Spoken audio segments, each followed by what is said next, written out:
आरबीआयचे नियम धाब्यावर बसवून गुंडांकडून सुरू आहे कर्जाची वसुली।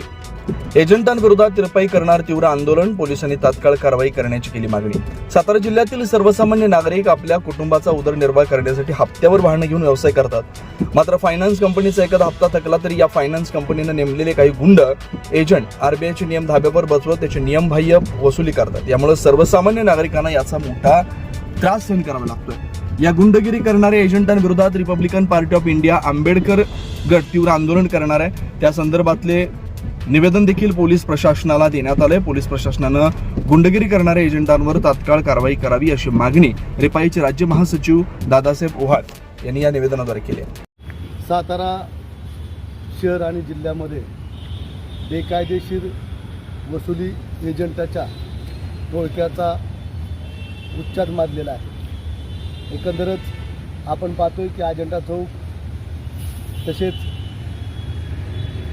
खिलवाडी व इकडं महेंद्र हॉटेल आणि तसेच वरती नदीच्या पलीकडे अशा ठिकाणी काही टोळकी 10-15 लोकांची बसलेली असतात आणि ते सातत्यानं रस्त्यावर जाणाऱ्या गाड्या अडवत असतात। आणि गाड्या अडवल्यानंतर आम्ही पाहिले की जर एखाद्या कुटुंब समवेत असेल महिला वगैरे तरीसुद्धा मग त्या गाडी मालकाशी हुज्जत घालतात, अरेरावेची भाषा करतात, लज्जा उत्पन्न होईल असे वागतात, वेळ प्रसंगी असेल शिवीगाळ करतात।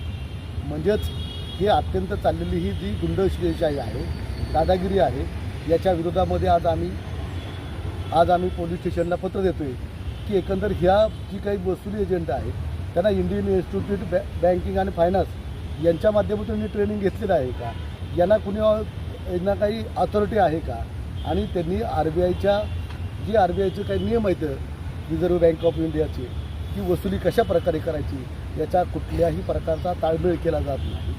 आज आम्हाला माहिती आहे की संबंधित जी काही मुलं असतात ते गुंडगारी प्रवृत्तीचे आहेत। ज्यांनी त्यांना एजंट म्हणून ठेवलेले आहे त्यांचं कुठलंही कॅरेक्टर सर्टिफिकेट पोलिसांनी सुद्धा तपासलेलं नाही आणि त्यांना कुठल्याही प्रकारचं अथॉरिटी लायसन नसताना अशा प्रकारची दादागिरी करणे, धमकावणे, बळजुबरी करणे याचा आम्ही निषेध व्यक्त करतो आहे।